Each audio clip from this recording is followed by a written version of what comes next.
चलिए पढ़ा जाए, कोई बात नहीं, सब जीवन का हिस्सा है, होते रहेगा।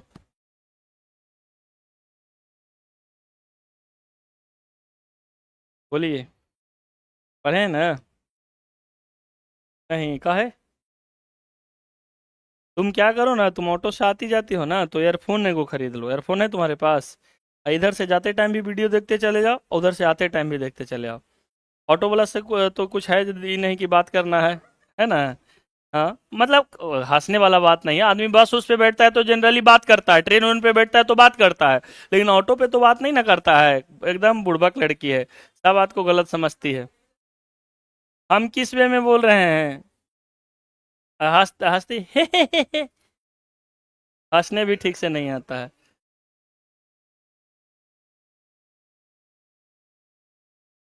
आज से वही करना, ठीक है? तुम हमसे पूछ लेना, बता देंगे।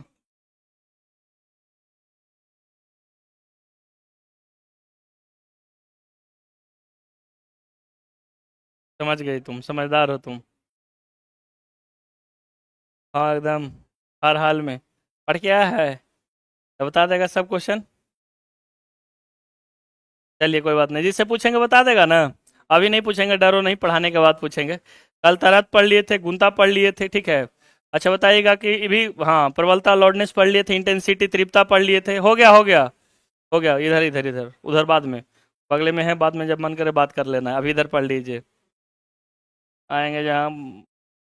चलिए इधर देखते हैं। हम लोग क्या देख लिए थे कि ध्वनि का दाब का क्या प्रभाव पड़ता था, ताप का क्या प्रभाव पड़ता था। ये सब हम लोग अच्छे से देख लिए थे। ध्वनि पर ताप का प्रभाव पड़ रहा था, आर्द्रता का प्रभाव पड़ रहा था, गैसों का अनुभार घटने से क्या हो रहा था, बढ़ रहा था। ये सब सब याद हो गया है ना? जब ये सब याद हो गया तो एक एक लाइन से दो दो तीन तीन क्वेश्चन बन जाता है। जैसे कि ध्वनि में गैसों का अनुभार बढ़ने से ध्वनि का वेग घटता है, ये सब याद है। और उसके बाद घटने से क्या होगा, बढ़ेगा। तापमान का उस पर क्या प्रभाव पड़ेगा, तापमान बढ़ाएंगे तो ध्वनि का वेग बढ़ेगा और घटाएंगे तो घटेगा। आर्द्रता बढ़ाएंगे तो ध्वनि का वेग बढ़ेगा और घटाएंगे तो घटेगा। ये सब हम लोग कल बहुत अच्छे से देख लिए थे और बहुत अच्छे से याद भी है, याद है ना? उसके बाद हम लोग, हाँ, ये एक ही लाइन में पूरा लिखवा दिए थे। जो पीडीएफ होगा उसमें देखिएगा, पूरा एक लाइन में ही बता दिए थे। ध्वनि का वेग अलग अलग माध्यमों में अलग अलग होता है। सबसे अधिक किसमें होता है, ठोस में। और क्यों अधिक होता है ये भी क्लियर है आप लोग का? क्योंकि ठोस इसलिए होता है क्योंकि ठोस का प्रत्यास्था अधिक होता है। और ठोस मतलब ध्वनि जो होता है डायरेक्टली प्रोपोर्शनल रूट अंडर क्या होता है, याद रखिएगा, प्रत्यास्था गुणांक। इसलिए जिसकी प्रत्यास्था अधिक होगी उसमें ध्वनि का वेग क्या होगा, अधिक होगा। अच्छा, यहाँ तक कोई दिक्कत नहीं ना? यहाँ तक तो सब समझ गए थे। प्रबलता आप लोग समझ गए थे। लॉर्डनेस, ध्वनि तेज या मंद सुनाई देना, क्या है, लॉर्डनेस है। अच्छा, अगर हम बात करते हैं कि लड़कियों एवं लड़कों का आवाज किस पे निर्भर करता है, मतलब आवाज मोटा या पतला, लड़कों और लड़की कहना गलत होगा, आवाज मोटा या पतला किस पे, पिच। और उसी को कहते हैं तरत्व, हिंदी में कहते हैं उसको तरत्व। आवृत्ति पे, तरत्व को क्या मापन किया जा सकता है, तो नहीं माप सकते हो, निर्भर किस पे करेगा, आवृत्ति पे। अगर आवृत्ति, अगर बात याद रखिएगा कि जिसकी आवृत्ति अधिक उसका तरत्व भी अधिक, और उसका आवाज कैसा, उसका आवाज पतला। याद रखिएगा, जिसका आवृत्ति कम उसका तरत्व भी कम, उसका आवाज कैसा, मोटा। खास करके मेढा का टटराना, याद रखिएगा, ये सब क्या था, मतलब जो भी था लड़कों का ये सब आवाज जो था क्या था, उसकी आवृत्ति क्या होती है, कम होती है, और आवृत्ति कम होने के कारण तरत्व भी कम होता है। इंटेंसिटी भी हम लोग देख लिए थे कि प्रबलता और इंटेंसिटी में क्या अंतर था, कि प्रबलता ध्वनि का गुण था लेकिन इंटेंसिटी ध्वनि का क्या था, मापक था। मतलब इंटेंसिटी के माध्यम से हम ध्वनि को माप सकते थे। इंटेंसिटी तक हम लोग कल बहुत अच्छे से पढ़ लिए थे। अब इसको खत्म करेंगे और इसके साथ साथ please sir ji board PDF दे दीजिए ऑनलाइन वालों को भी। कहाँ दे दें ऑनलाइन वालों को, ये बताएगा तब ना लोग। ये लोग को बोलते हैं कि टेलीग्राम चैनल ज्वाइन कर लो तो ज्वाइन ही नहीं करता। फ्री वाला बोलते हैं ज्वाइन करने, पैसा वाला भी नहीं ज्वाइन करने बोलते हैं। फ्री वाला ज्वाइन कर लो, फ्री वाला में मिल जाएगा। अब सब कुछ ऑनलाइन वाला को हम एक ही जगह ना प्रोवाइड कर सकते हैं, अलग अलग लोग को अलग अलग जगह कैसे प्रोवाइड करेंगे? चलिए आज शुरू करेंगे हम लोग कहाँ से, echo. Hello check, hello hello hello hello. हाँ, इको का मतलब होता है प्रतिध्वनि। कहाँ तक पढ़ा दिए थे, इको के पहले तक खत्म कर दिए थे, है ना?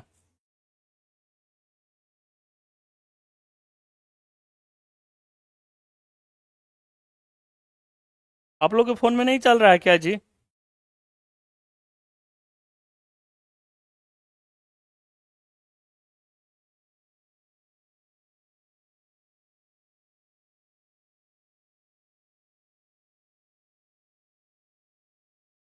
चलिए जरा एक बार देख लेते हैं। इको के पहले आपको ध्वनि का प्रवर्तन बता देते हैं। Reflection of sound, reflection of sound. चलिए ठीक है विवेक सर, हाँ गुड मॉर्निंग। पंकज कुमार जी, चलिए चलिए, सबको बहुत बहुत धन्यवाद आप लोग को।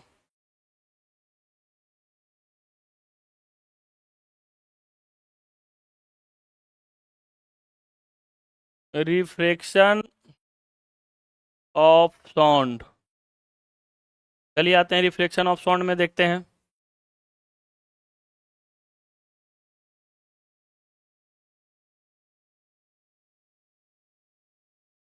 ध्वनि का प्रवर्तन, प्रवर्तन आप लोग को लाइट में भी पढ़े होंगे, पहले से भी लोग जानते हैं कि प्रवर्तन क्या होता है। ठीक है, इसके मतलब आप लोग क्लियर हैं कि प्रवर्तन क्या होता है। प्रवर्तन का मतलब होता है कि जब, याद रखिएगा कि अब एक सिंपल सा बात है कि टकरा कर उसी माध्यम में वापस जाना क्या कहलाता है। कोई भी, चाहे प्रकाश हो चाहे ध्वनि हो, और वापस उसी माध्यम में लौट जाने को क्या कहते हैं, प्रवर्तन कहते हैं। यहाँ तक कोई दिक्कत नहीं है ना। तो जब ध्वनि प्रवर्तन की बात करते हैं तो जिस माध्यम में जाएगा उसी माध्यम में क्या होगा, वह वापस लौट जाएगा। जिस माध्यम में जाएगा उसी माध्यम में क्या हो जाएगा, वापस लौट जाएगा। अगर ध्वनि की बात करते हैं, अगर इस माध्यम में टकराएगा तो इसी माध्यम में क्या हो जाएगा, वो वापस लौट जाएगा। इसको क्या कहेंगे हम लोग, याद रखिएगा, जिस माध्यम में टकराएगा वह उसी माध्यम में क्या हो जाएगा, वापस लौट जाएगा। क्या हो जाएगा, ध्वनि का प्रवर्तन होगा। ध्वनि का क्या होगा, प्रवर्तन होगा। ध्यान रखिएगा, ध्वनि का प्रवर्तन या प्रकाश के प्रवर्तन का अगर हम बात करते हैं तो वह जिस माध्यम में गया उसी माध्यम में टकरा कर अगर वापस चला है तो उस माध्यम को हम लोग क्या, उसको क्या कहते हैं, प्रवर्तन कहते हैं। अपवर्तन अलग चीज है, प्रवर्तन अलग चीज है। ध्वनि का प्रवर्तन हम लोग को समझना जरूरी है कि जिस माध्यम में गया उसी माध्यम में टकरा कर वापस चला है, इस क्रिया को क्या कहते हैं, प्रवर्तन कहते हैं। इसके लिए दो चीजों का होना जरूरी है प्रवर्तन के लिए। अब एक चीज बताइए कि ध्वनि अगर किसी माध्यम में ट्रेवल कर रहा है या गमन कर रहा है तो उसको वापस आने के लिए बीच में एक अवरोध होना चाहिए। अब जैसे हम बोल रहे हैं, ठीक है, मान के चलिए कि हम कमरे में बोलते हैं, तो अगर कमरा खाली होता है तो हमारा आवाज गूंजता है। तो जो आवाज गूंजता है किसके कारण, तो ध्वनि के प्रवर्तन के कारण। इसका मतलब है कि उससे टकराने वाला जो अवरोध होना चाहिए वो बड़ा होना चाहिए। टकरा मतलब जो, जिससे ध्वनि टकरा कर वापस आती है। अब हम सामने में हाथ रख लेते हैं, ये अवरोध कैसा है, छोटा है। हम बोलते हैं हेलो हेलो हेलो, क्या टकरा कर ध्वनि वापस आएगा, नहीं आएगा। तो इसका मतलब है कि प्रवर्तन के लिए सबसे पहला शर्त है कि अवरोध का क्षेत्रफल बड़ा होना चाहिए। ध्यान रखिएगा, सबसे पहला क्षेत्र है कि जो अवरोध होगा उसका क्षेत्रफल क्या होना चाहिए, उसका क्षेत्रफल जो है बड़ा होना चाहिए। अवरोध का क्षेत्रफल क्या होना चाहिए, बड़ा होना चाहिए। और क्यों होना चाहिए, क्योंकि टकरा के वापस आने के लिए पहला शर्त यही है प्रवर्तन का कि अवरोध का क्षेत्रफल क्या होना चाहिए, बड़ा होना चाहिए। दूसरा जो है कि अवरोध का समतल होना जरूरी है।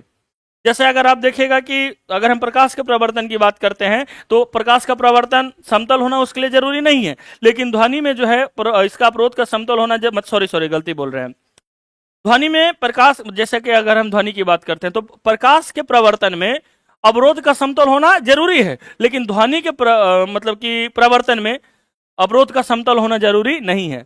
अब इसको समझते हैं, आप किसी गुफा में चले गए, क्या वह समतल होता है, नहीं होता है, लेकिन फिर भी अगर हम आवाज करते हैं तो हमको आप वापस फिर से क्या देता है, सुनाई देता है। तो प्रवर्तन क्या है, जिस माध्यम में गया उसी माध्यम में वापस लौटने की प्रक्रिया को क्या कहते हैं, प्रवर्तन कहते हैं। जिस माध्यम में ध्वनि गया उसी माध्यम में वापस लौटने की प्रक्रिया को क्या कहते हैं, प्रवर्तन कहते हैं।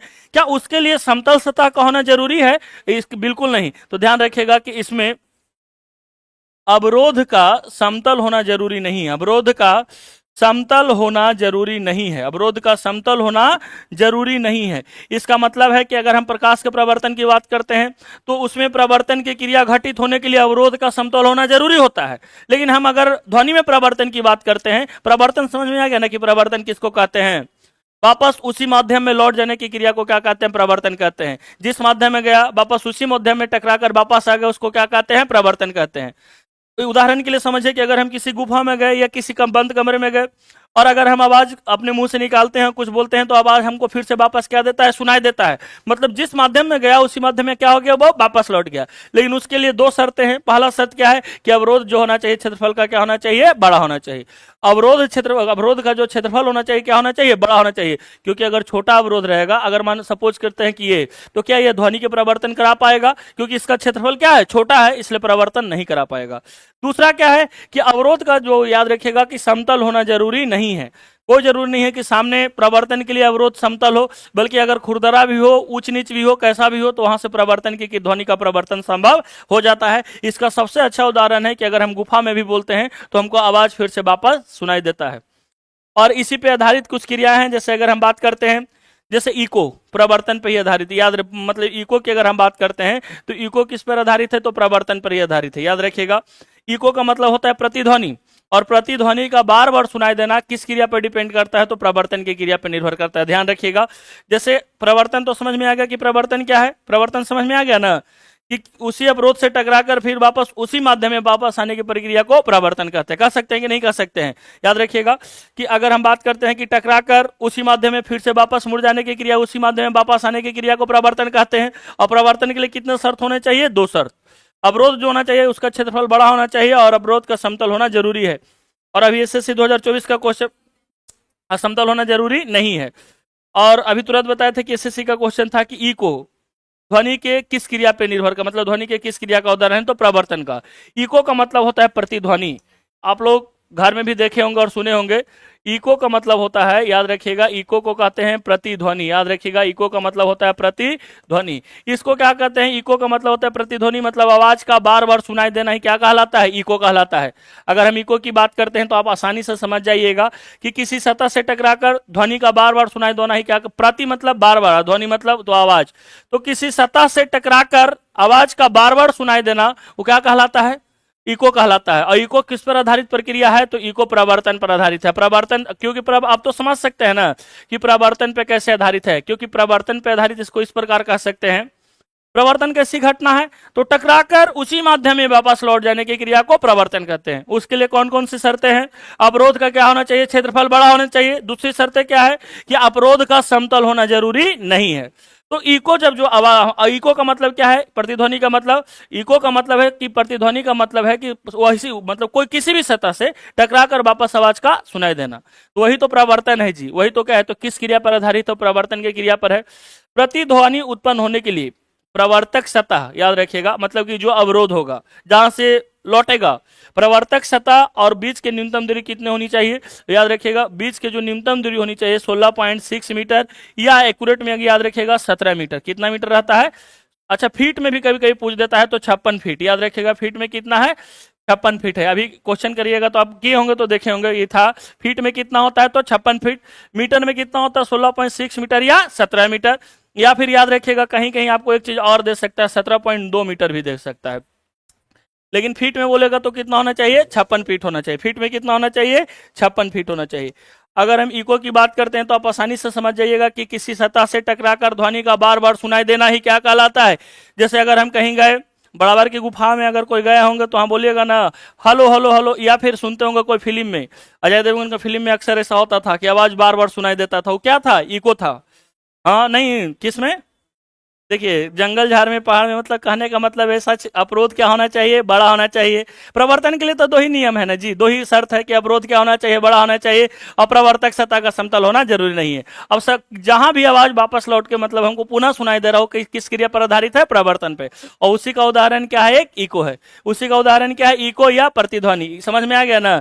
अच्छा, एक चीज बताइएगा कि अगर हम बात करते हैं इको का जो हमारे कान पर प्रभाव कितना देर तक रहता है? ध्वनि का प्रभाव कान, हाँ सुनिए, अब जैसे हम बोले तो आपको आवाज पुनः सुनाई नहीं दिया, तो ध्वनि पर याद रखिएगा, ध्वनि का कान पर प्रभाव 1.10 सेकंड रहना जरूरी है।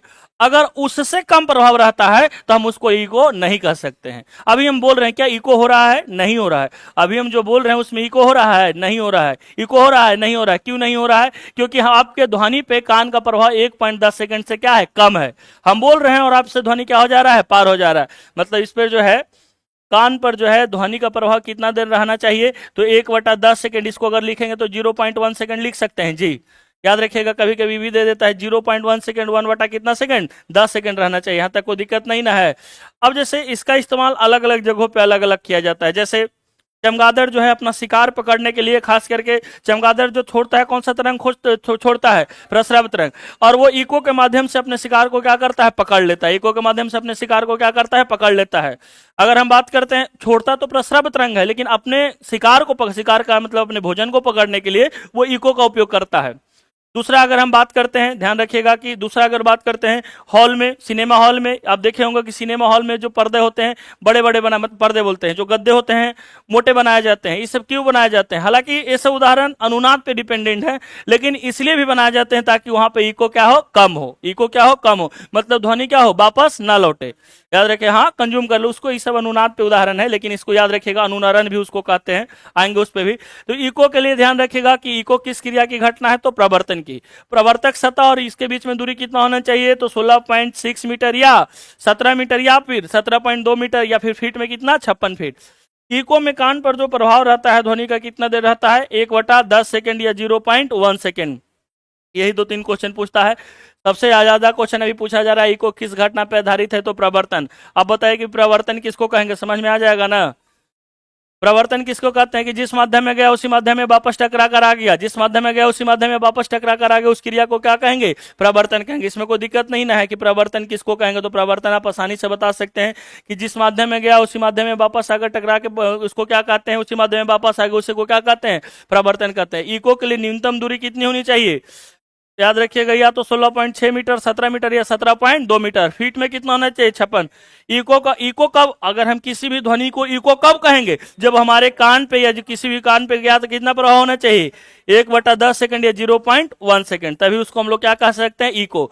इको का मतलब एक चीज समझते हैं ना कि वापस गया और फिर से आवाज हमको टकरा कर, मतलब कि उसको 2 बार तय करना पड़ता है दूरी, 2 बार दूरी तय करना पड़ता है। और 2 बार दूरी तय करने में कहीं क्या, अगर दुगना पूछ दे तो याद रखिएगा कि कितना दूरी तय करता है, तो 34.4 मीटर कितना दूरी तय करता है। क्योंकि इको का मतलब क्या है, एक बार पुनः आवाज गया, एक बार पुनः आवाज गया और फिर हमको फिर से वो वापस सुनाई पड़ेगा, तभी तो इको होगा। जब गया और वापस सुनाई नहीं पड़ेगा तो इको की प्रक्रिया होगी, तो नहीं होगी। तो इसमें 17 मीटर का दूरी मिनिमम है, कितना है मिनिमम, 17 मीटर, और इधर भी मिनिमम कितना है, 17 मीटर। या अगर इसको एक्यूरेट देखिएगा तो 17.2 मीटर और ये भी 17.2 मीटर। तो इको के लिए जो प्रवर्तक मतलब प्रवर्तक सतह और उसके बीच में ध्वनि के बीच में जो दूरी तय की जाती है वो कितना दूरी तय किया जाता है, 34.4 मीटर की दूरी तय की जाती है। क्योंकि इको कब कहेंगे, जब हमको प्रवर्तक सतह से ध्वनि सुनाई दे। और कब कहेंगे, जब हमारे कान पे प्रभाव उसका कितना देर तक हो, ध्यान रखिएगा कि जब हमारे कान पे प्रभाव कितने देर तक हो, याद रखना है कि जब हमारे कान पे प्रभाव 0.1 सेकंड हो। चमगादड़ जो है, चमगादड़ जो है अपना भोजन या अपना शिकार के लिए, अपना भोजन के लिए, अपना शिकार के लिए, भोजन या शिकार के लिए जो है इको का ही उपयोग करता है। किसका उपयोग करता है, इको का उपयोग करता है, ध्यान रखिएगा। इतना क्वेश्चन इको से पूछा जाएगा। इको का मतलब इको किस घटना पे आधारित है, प्रवर्तन पे, याद हो जाना चाहिए। इको के लिए दोनों प्रवर्तक सतह इसके बीच की दूरी कितनी होनी चाहिए, 16.6 मीटर या 17 मीटर या फीट में 56 फीट। अभी क्वेश्चन सब बनवाएंगे तो देखिएगा। उसके बाद अगर या तो 17.2 मीटर। कान पर प्रभाव कितना होना चाहिए, 1/10 सेकंड या 0.1 सेकंड। चमगादड़ अपना जो है शिकार खोजने के लिए किसका उपयोग करता है, तो इको का ही। अच्छा, अगर इको में कितने मीटर, इको में प्रवर्तक सतह और ध्वनि के बीच कितने मीटर का डिस्टेंस तय किया जाता है, तो याद रखिएगा कि 34.4 मीटर का। क्यों, ऐसा क्यों, क्योंकि इको तभी होगा जब हमको, इको का मतलब क्या है कि हम बोले और आवाज हमको पुनः फिर से वापस सुनाई दिया, मतलब एक बार गया और दूसरे बार आवाज हमको सुनाई दिया। और न्यूनतम दूरी, ये क्या है, न्यूनतम दूरी, इससे अधिकतम जी कितना भी हो सकता है, लेकिन न्यूनतम दूरी कितना है, 34.4 मीटर है। प्रतिध्वनि के बाद अगला चीज क्या है जी, प्रतिध्वनि के बाद जो आगे आप लोगों को पढ़ना है क्या है, प्रतिध्वनि पढ़ लिए ना। अच्छा, एक चीज बता दीजिएगा आगे, अगर हम आ जाएंगे उस पर भी आ जाएंगे। तरंग की ऊर्जा जो होती है वो डायरेक्टली प्रोपोर्शनल टू क्या होता है, आवृत्ति होता है। यहाँ तक कोई दिक्कत नहीं। प्रकाश का प्रवर्तन आप समझ गए। प्रकाश के प्रवर्तन के लिए 2 शर्तें समझ गए। प्रकाश के प्रवर्तन पर आधारित जो घटना है क्या है, इको है। अब जो अगला है, अगला क्या है जी, अगला आपके बुक में है ध्वनि, ध्वनि, ध्वनि, हाँ सॉरी, ध्वनि, ध्वनि, बाप रे प्रकाश बोल दिए, गलती हो गया। अच्छा, अगर हम बात करते हैं कि ध्वनि के अगर एक माध्यम से दूसरे माध्यम में जाता है तो उसका किस किस चीज में कमी आ रहा था और क्या परिवर्तित था, आवृत्ति में कोई परिवर्तन था, ध्वनि की आवृत्ति में कोई परिवर्तन। हम लोग पढ़े थे ना कि ध्वनि की आवृत्ति नहीं बदलती है, चाल और तरंग दैर्ध्य बदल जाता है। कब, जब वो एक माध्यम से दूसरे माध्यम में जाता है, जब एक माध्यम से दूसरे माध्यम। लेकिन जब ध्वनि के, अगर हम बात करते हैं ध्वनि तरंगे किसी सतह से टकराकर प्रवर्तित होती है, मान के चलिए कि हम बोले और कोई अवरोध से टकराकर हमको वापस सुनाई दिया, तो उस स्थिति में ध्वनि में याद रखिएगा कि उसके फेज में, मतलब उसके साउंड में कोई परिवर्तन नहीं होता है, उसके फेज में कोई परिवर्तन नहीं होता। परिवर्तन किस में होता है, तो याद रखिएगा तीव्रता और आयाम में कमी हो जाती है। ध्यान ये भी याद रखिएगा, इसे यहीं पे बता देते हैं कि जब टकरा कर वापस जाता है तो उसके फेज में कोई परिवर्तन नहीं होता है। ध्यान रखिएगा कि उसके फेज में, या इसको कला बोलते हैं, परिवर्तन नहीं होता है। परिवर्तन किस होता है, तो उसके तीव्रता और आयाम में क्या हो जाती है, कमी आ जाती है। इंटेंसिटी में और याद रखेगा आयाम में क्या आ जाती है, कमी आ जाती है। जब ध्वनि के प्रवर्तन के स्वरूप किस किस चीज में कमी आ जाएगा, तो तीव्रता आयाम में कमी आ जाएगा। क्या नहीं बदलेगा, तो याद रखिएगा कि फेज में कोई परिवर्तन नहीं होगा। ध्वनि के प्रवर्तन के स्वरूप किस में कमी आ जाएगा, तीव्रता आयाम में कमी आ जाएगा, लेकिन उसके फेज में कोई परिवर्तन नहीं होगा, फेज में सॉरी कोई परिवर्तन नहीं होगा। अब एक और घटना है ध्वनि का अपवर्तन। अपवर्तन अगर समझना चाहिएगा तो आप आसानी से समझ जाइएगा। अपवर्तन को क्या बोलेंगे हम लोग जी, रिफ्लेक्शन ऑफ साउंड की रिफ्लेक्शन ऑफ साउंड। अच्छा, ध्वनि का प्रवर्तन को रिफ्लेक्शन बोलते हैं ना, हम लगता है रिफ्लेक्शन लिख दिए हैं क्या, रिफ्लेक्शन होना चाहिए, रिफ्लेक्शन ऑफ साउंड, हमको अभी समझ में आया, गलती लिख दी है। हाँ, रिफ्लेक्शन ऑफ साउंड यहाँ होगा, क्या होगा, रिफ्लेक्शन ऑफ साउंड। ध्वनि का अपवर्तन थोड़ा देख लेते हैं। जिस तरीके से प्रकाश का अपवर्तन होता है सेम उसी तरीके से ध्वनि का भी अपवर्तन होता है। जिस तरीके से प्रकाश का अपवर्तन होता है सेम उसी तरीके से क्या होता है, ध्वनि का भी अपवर्तन होता है। जैसे प्रकाश का अपवर्तन होता है सेम उसी तरीके से ध्वनि का अपवर्तन होता है। ध्यान रखिएगा, जब ध्वनि एक माध्यम से दूसरे माध्यम में जाए तो अपने वास्तविक पक्ष से क्या होता है, मुड़ जाता है। जब ध्वनि एक माध्यम से दूसरे माध्यम में जाए तो अपने वास्तविक पथ से क्या होता है, मुड़ जाता है। और ऐसा इसलिए होता है कि अलग अलग माध्यम में उसका जो चाल होता है क्या होता है, अलग अलग होता है। अब जैसे इसको समझिएगा कि ठोस में ध्वनि का चाल क्या है, अलग है, द्रव में उसका चाल क्या है, अलग है, और गैस में उसका चाल अलग है। हम क्या बोले कि जब ध्वनि एक माध्यम से दूसरे माध्यम में जाए तो अपने वास्तविक पथ से क्या होता है, मुड़ जाता है। अब सपोज कीजिए कि हम ध्वनि हैं और हम 100 के स्पीड से, जैसे कि हमारा जो है हवा में चाल 331 मीटर पर सेकंड है, हवा में चाल हमारा क्या है 331 मीटर पर सेकंड, और हवा क्या है, गैस है। और हम ध्वनि है, हमको प्रवेश करना है इस पात में उसका चाल कितना है, 64। अगर एल्युमिनियम में उसकी चाल की बात करते हैं कितना है, 6420। अब हम हवा में चल रहे थे, हमारा चाल 332 मीटर पर सेकंड था, और अब हमारा चाल बदल गया, कितना हो गया 64। तो क्या हम अपने वास्तविक पथ से नहीं मुड़ जाएंगे। तो ध्वनि की अपवर्तन की क्रिया में, ध्वनि के अपवर्तन की क्रिया में जब ध्वनि एक माध्यम से दूसरे माध्यम में जाता है तो वो अपने वास्तविक पथ से क्या हो जाता है, याद रखिएगा कि एक माध्यम से दूसरे माध्यम में जब जाएगा तो अपने वास्तविक पथ से क्या हो जाएगा, एक माध्यम से दूसरे माध्यम में जाने पर, दूसरे माध्यम में जाने पर वो वास्तविक पथ से क्या हो जाएगा, माध्यम में जाने पर वास्तविक पथ से, याद रखिएगा, माध्यम में जाने पर अपने वास्तविक पथ से क्या हो जाएगा, वास्तविक पथ से जो है वो मुड़ जाएगा, वास्तविक पथ से क्या हो जाएगा, मुड़ जाएगा। और ऐसा इसलिए होता है क्योंकि हर एक माध्यम में ध्वनि की चाल क्या होती है, हर एक माध्यम में ध्वनि की चाल अलग अलग होती है। हर एक माध्यम में ध्वनि की चाल क्या होती है जी, तो हर एक माध्यम में ध्वनि की चाल अलग अलग होती है। इसलिए अगर ध्वनि एक माध्यम से दूसरे माध्यम में जाता है तो अपने वास्तविक पथ से क्या हो जाता है, मुड़ जाता है। इसी घटना को हम लोग क्या कहते हैं, वो याद रखिएगा कि ध्वनि का क्या बोलते हैं, अपवर्तन बोलते हैं। कभी कभी प्रकाश निकल जाए, क्योंकि अपवर्तन और प्रवर्तन की क्रिया मुख्य रूप से प्रकाश में ही पढ़ना है, इसलिए बार बार प्रकाश पे ध्यान चला जाता है। Good morning, good morning sir. Complete करिएगा फ्री में, क्या कंप्लीट करिएगा फ्री में पवन राज जी, बताइए क्या समस्या है वो आपको। हमको नहीं लगता है कि यहाँ तक अपवर्तन तक कोई समस्या होना चाहिए, बर्तन समझ में आ जाना चाहिए। अच्छा, ये प्रवर्तन का फिगर है, हाँ, अपवर्तन का।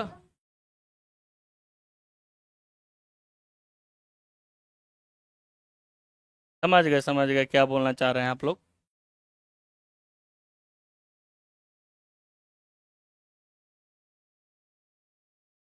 एरो का ही ना अंतर था। और-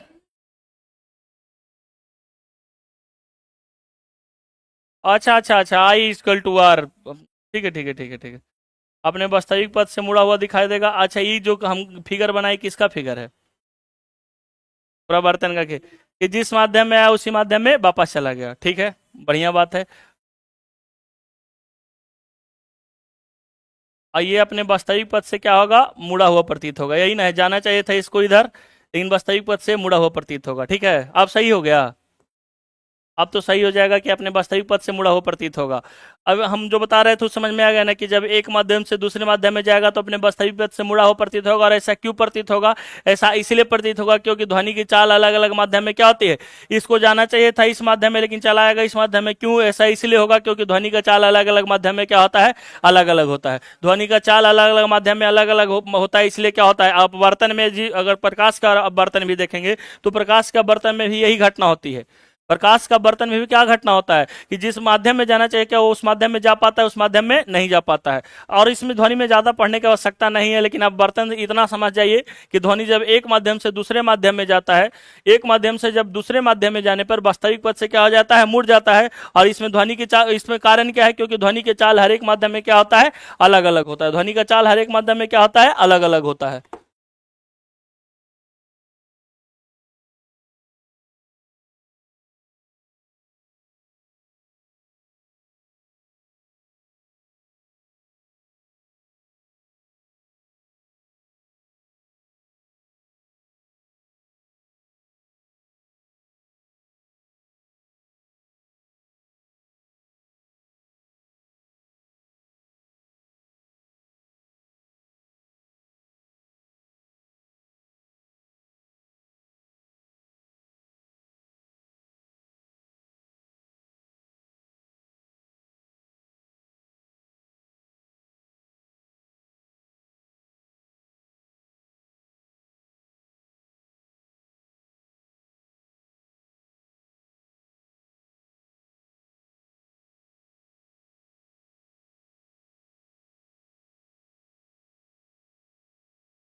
चलिए आगे देखा जाए। चलिए आगे नेक्स्ट जो है अनुरणन है। नेक्स्ट क्या जो है, नेक्स्ट टॉपिक जो है क्या है, रिवेब्रेशन उसको बोलते हैं। अनुरणन को इंग्लिश में क्या बोलते हैं, याद रखिएगा, रिवेब्रेशन या वर्विरेशन बोलते हैं। वही ना, अगला टॉपिक वही ना है जी, अनुरणन। रिवेब्रेशन ही है ना।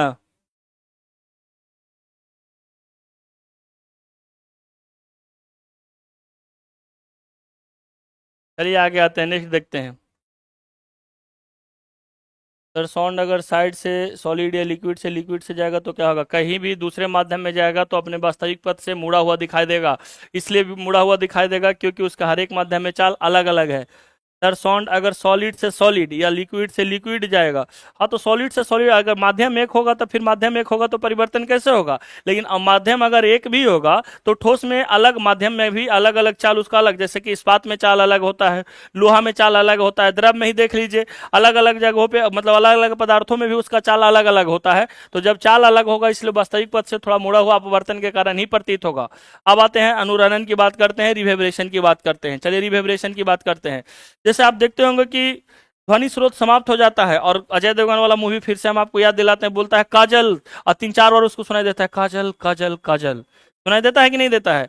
ऐसा मूवी में खास करके सुनाई देता होगा। कहने का मतलब है कि अनुरणन क्या है, तो ध्यान से समझिएगा कि ध्वनि स्रोत के समाप्त हो जाने के बाद भी ध्वनि के गुंज का कायम रहना ही, ध्वनि का गुंज का कायम रहना ही क्या कहलाता है, रिवेब्रेशन, या क्या कहलाता है, रिवेब्रेशन या अनुरणन कहलाता है। याद रखिएगा इसका कारण क्या है, इसका कारण है ध्वनि का बहुल परावर्तन। बहुल परावर्तन मतलब बहुत बार परिवर्तन होता है ध्वनि का, याद रखिएगा। इसी के चलते हम लोग को ध्वनि को क्या है, बार बार हमको लगता है कि हमको वही चीज सुनाई दे रहा है जो चीज हम बोले थे। और ऐसा खास करके ध्वनि के गुंज का मतलब कि समाप्त होने, ध्वनि का गुंज समाप्त होने के बाद भी, ध्वनि स्रोत समाप्त हो जाने के बाद भी उसके गुंज का कायम रहना ही क्या कहलाता है, अनुरणन कहलाता है, या उसको इंग्लिश में क्या कहते हैं, तो रिवेrbरेशन कहते हैं। याद रखिएगा रिवेrbरेशन कहते हैं।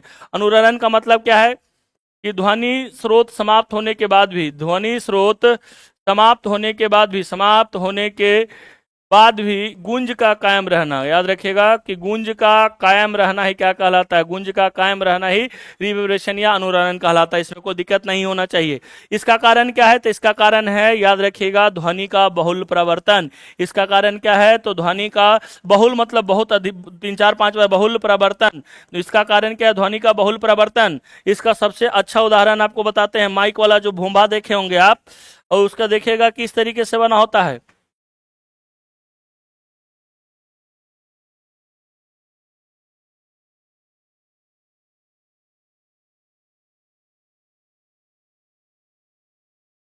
समझ रहे हैं नहीं, क्या हम बना दिए हैं, जो ठेला पे रख के प्रचार करता है, और जो ठेला पे रख के प्रचार करता है उसका देखिएगा कि लंबी नली बनाई जाती है।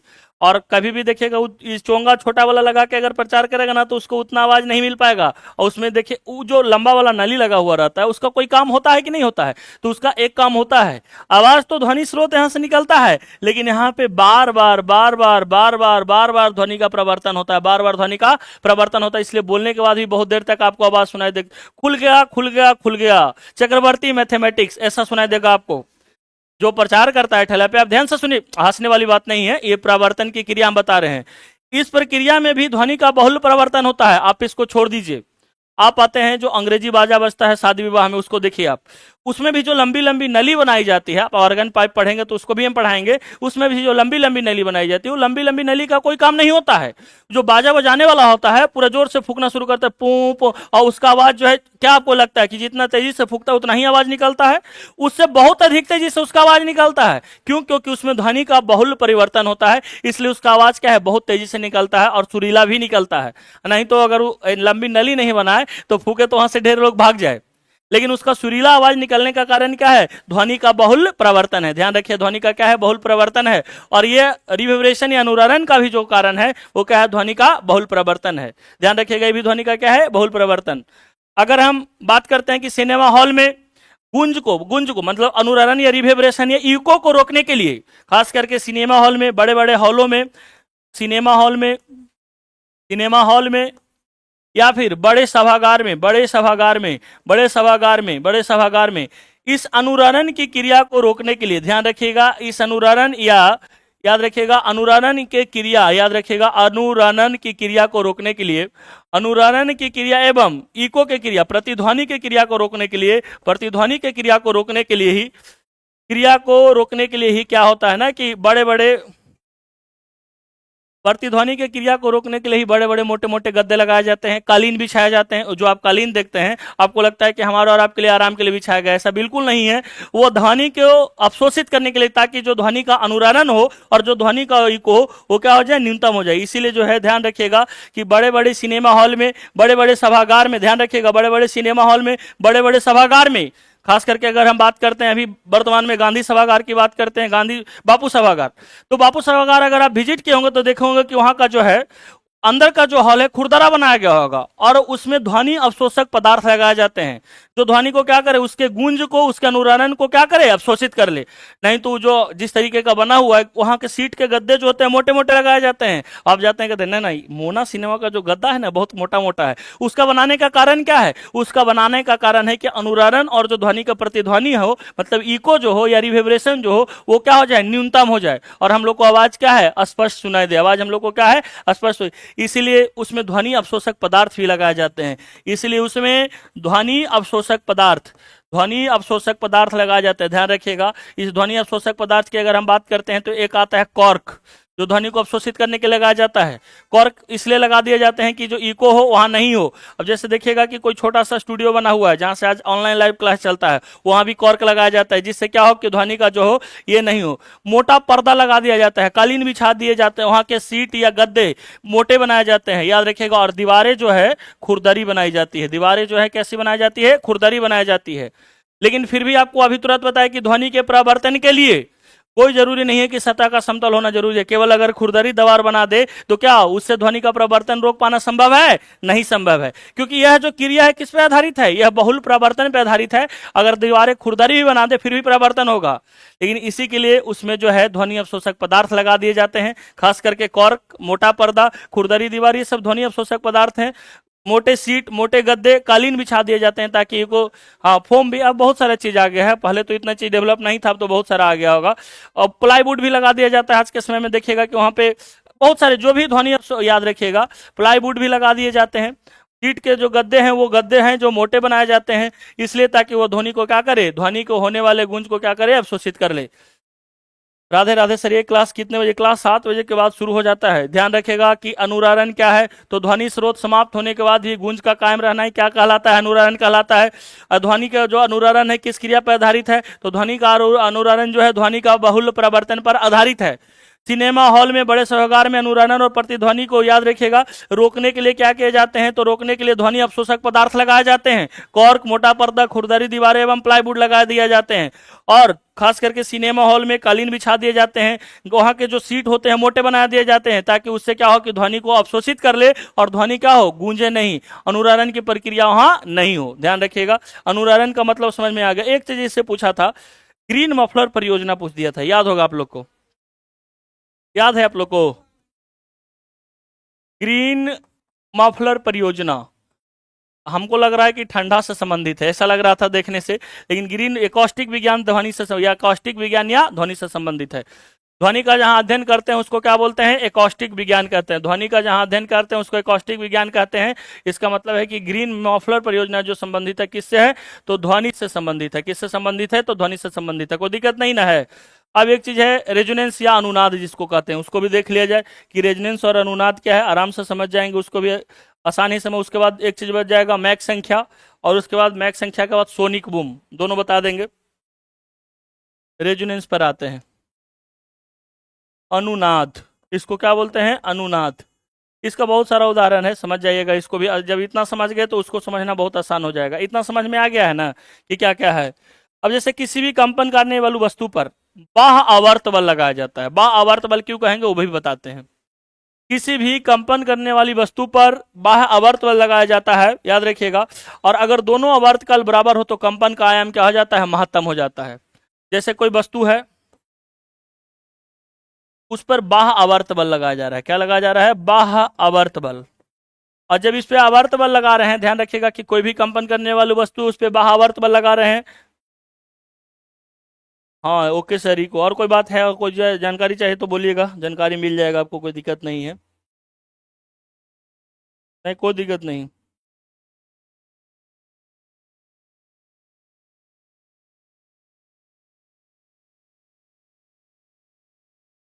चलिए, किसी भी कंपन करने वाली वस्तु पर बाह्य आवर्त बल लगाया जा रहा है। क्या लगाया जा रहा है? किसी भी कंपन करने वाली वस्तु पर जब बाह्य आवर्त बल लगाया जाता है, अगर दोनों, याद रखिएगा, किसी भी कंपन करने वाली वस्तु पर अगर कोई वस्तु कंपन कर रहा है, कोई वस्तु कंपन कर रहा है, तो एक कंपन में लगे समय को क्या कहते हैं? आवृत्ति कहते हैं। और एक कंपन को पूरा करने में लगे समय को क्या कहते हैं? आवर्तकाल कहते हैं। एक कंपन में पूरा करने में लगे समय को क्या कहते हैं? आवर्तकाल कहते हैं। लेकिन अब बाह्य आवर्त बल लगा रहा है, बाह्य आवर्त, अब हम क्या बताए थे कि तरंग कैसी प्रक्रिया है? तो या तो वस्तु ऊपर, कंपन भी क्या था? तरंग एक कंपन था। तरंग तरंग का देखे थे कि क्या था? या तो ऊपर नीचे कंपन करे, या दोलन करे, या फिर आगे पीछे दोलन करे। तो एक दोलन पूरा करने में लगे समय को क्या कहते हैं? एक दोलन पूरा करने में लगे, या एक कंपन पूरा करने समय में लगे समय को आवर्तकाल कहते हैं। अब अगर कोई वस्तु है और उस पर हम कोई बाहर से बल लगा रहे हैं, तो जो बल लगा रहे हैं उसमें भी कोई ना बल लगा रहे हैं, उसका भी कोई समय होगा। जैसे सपोज करते हैं कि ये वस्तु है, इसमें जो हम बल लगा रहे हैं, तो बल लगाने में भी हमको कोई ना कोई समय लग रहा होगा, और वो दोनों का क्या होगा? आवर्तकाल होगा। एक कंपन करने में भी जो समय लगेगा उसको क्या बोलेंगे? आवर्तकाल। और जो बाह्य आवर्त, इसीलिए हम लिखे हैं क्या? आवर्त बल। तो ये बाह्य आवर्त बल में भी क्या लगेगा? बाह्य आवर्त बल में जो समय लगेगा उसको क्या बोलेंगे? आवर्तकाल। कोई भी वस्तु अगर कंपन करने वाली या दोलन करने वाली है, अगर याद रखिएगा कि कोई भी वस्तु कंपन करने वाली या दोलन करने वाली है, तो उस पर बाह्य आवर्त बल में जो समय लगता है उसको आवर्तकाल ही कहते हैं। और कंपन करने में जो समय लगता है उसको क्या कहते हैं? उसको भी आवर्तकाल कहते हैं। ध्यान रखिएगा। अगर इस स्थिति में याद रखिएगा कि अगर दोनों का आवर्तकाल बराबर हो जाए, मतलब कि जितना हम उस पर बल लगाए उसका भी आवर्तकाल बराबर हो जाए, और वस्तु जितने देर में कंपन किया वो दोनों का अगर आवर्तकाल बराबर हो जाएगा, इसका भी आवर्तकाल बराबर और इसका भी, दोनों का आवर्तकाल क्या हो जाए? बराबर हो जाए। जब दोनों का आवर्तकाल बराबर हो जाए उस स्थिति में क्या होगा? तो याद रखिएगा, तो कंपन का जो आयाम होगा महत्तम हो जाएगा। कंपन का आयाम हो जाएगा, वो महत्तम हो जाएगा, और इसी प्रक्रिया को हम लोग अनुनाद कहते हैं। उदाहरण के लिए बहुत सारे इसके उदाहरण हैं, बहुत सारे उदाहरण हम आपको बताएंगे, लेकिन पहले फिर से समझते हैं। जैसे हम कोई बल लगाए, और जब कोई बल लगाए तो बल लगाने में भी हमको कोई ना कोई समय लगा ना, और जो बल लगाने में समय लगा, जो बल है वो किस प्रकार का बल है? तो वह बल है बाह्य आवर्त बल। वह बल कैसा बल है? तो बाह्य आवर्त बल। तो जब वस्तु पर हम बाह्य आवर्त बल लगाए तो उसको लगाने में जो समय लगा उसको क्या बोलेंगे? आवर्तकाल। और ये आवर्तकाल के बारे में पहले बता चुके हैं कि एक कंपन या एक दोलन मतलब करने में लगे समय को क्या कहते हैं? आवर्तकाल। अगर ऐसी स्थिति बने कि बाह्य आवर्त बल का आवर्तकाल और कंपन करने वाले वस्तु का आवर्तकाल दोनों बराबर हो जाए, दोनों क्या हो जाए? बराबर, मतलब एक दोलन करने में और जो बल लगा रहे हैं दोनों का आवर्तकाल क्या हो जाए? बराबर हो जाए।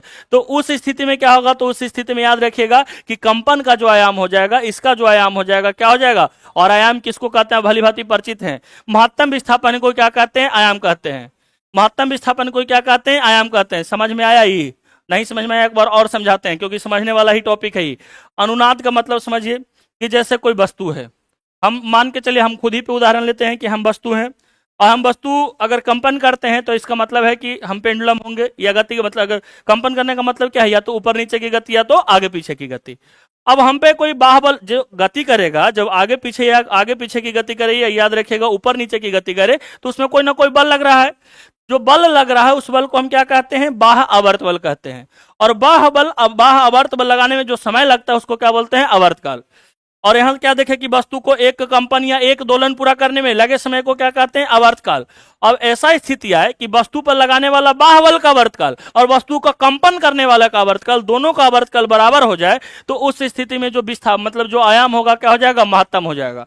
उस स्थिति में जो आयाम हो जाएगा क्या हो जाएगा? महत्तम हो जाएगा। याद रखिएगा, मतलब कि आयाम महत्तम हो जाने का मतलब समझ रहे हैं ना? विस्थापन का महत्तम हो जाना।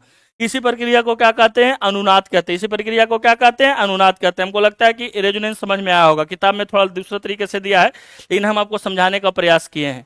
अनुनाद समझ में आया कि अनुनाद क्या है? एक बार और आपको लेके चलते हैं किताब पे, तो हमको लगता है कि समझ में आ गया होगा।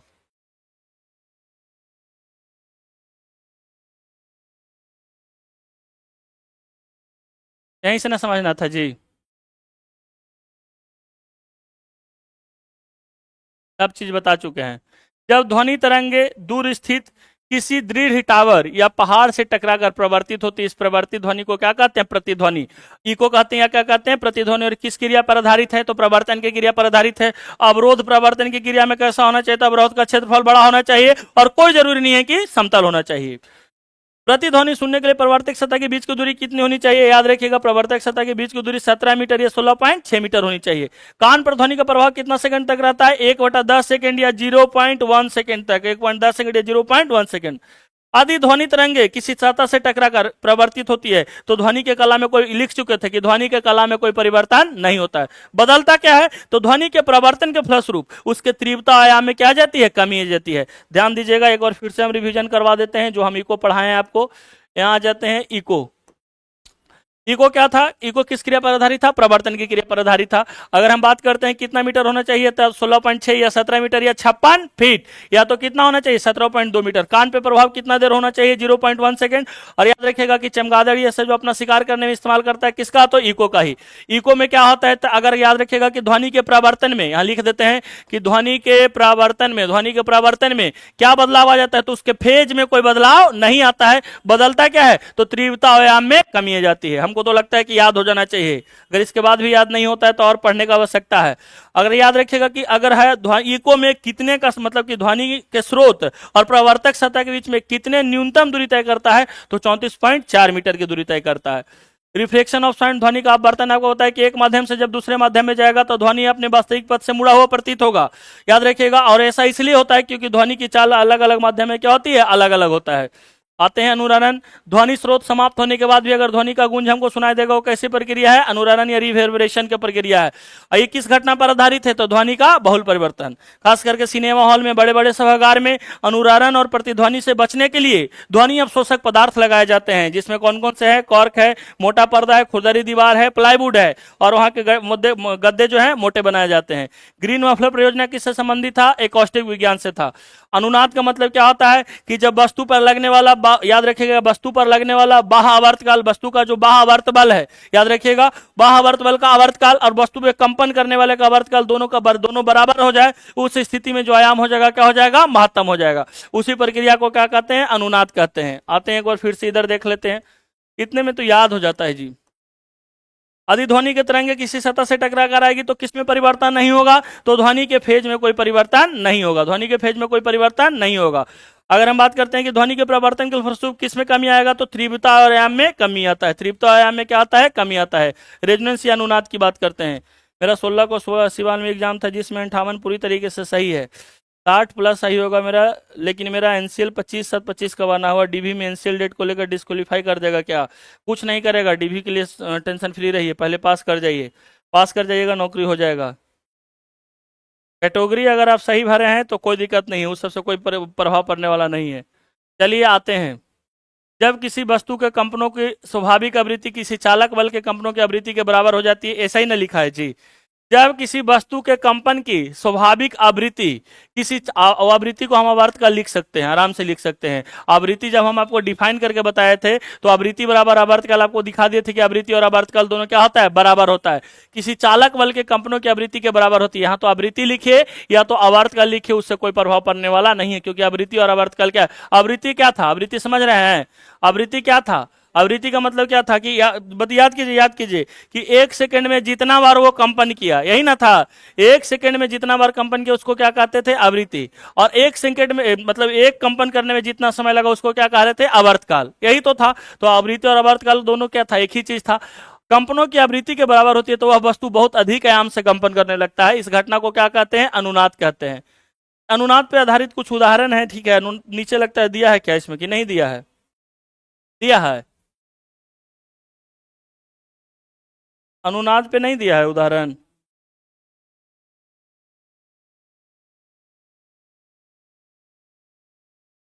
अनुनाद पे तो उदाहरण दिया था, इसीलिए हम पीडीएफ नहीं लगाए हैं जी। अब आपको दौड़ना चाहिए। हाँ ठीक है, दिया तो है कि अमेरिका का ट्रेकोमा पुल अनुनाद के कारण ही क्या हो गया था, क्षतिग्रस्त हो गया था।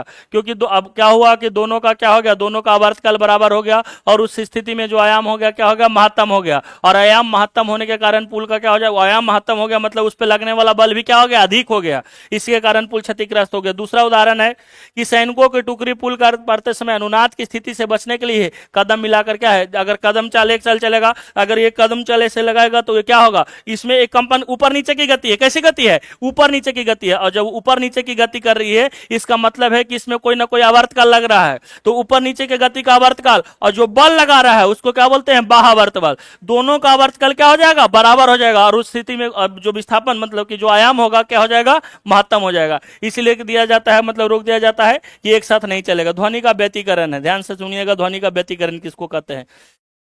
जब समान, याद रखिएगा, ध्वनि का व्यतिकरण आसानी से समझ जाइएगा।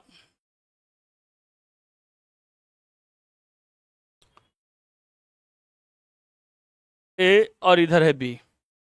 अब होता क्या है कि ध्वनि का भी, सर मेरा जनरल में 65 सही है, हो जाएगा। अरे हो जाएगा भाई, 60 65 जिसका भी सही है हो जाएगा, आराम से हो जाएगा, कोई बहुत बड़ी चीज नहीं है।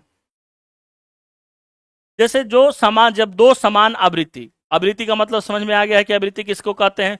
जब दो समान आवृत्ति और दो समान यानी कि ध्वनि एक साथ किसी बिंदु पर मिलता है, ध्यान से देखिएगा, दोनों का आवृत्ति क्या है, समान है, दोनों का आवृत्ति क्या है, समान है, और एक दूसरे को क्या करेगा, दूसरे को ये मतलब एक दूसरे को बढ़ने नहीं देगा, एक दूसरे को क्या करेगा, बढ़ने नहीं देगा। जब दो समान, याद रखिएगा, आवृत्ति आयाम की दो ध्वनि तरंगे एक साथ किसी बिंदु पर पहुंचती है तो उस पर ध्वनि ऊर्जा का पुनः वितरण हो जाता है। ये ध्वनि ऊर्जा का क्या हो जाता है, पुनः वितरण हो जाता है। उसी घटना को क्या कहते हैं, व्यतिकरण कहते हैं। ध्वनि का पुनः वितरण हो जाना ही क्या कहलाता है, जैसे समझते हैं और अच्छे से समझते हैं।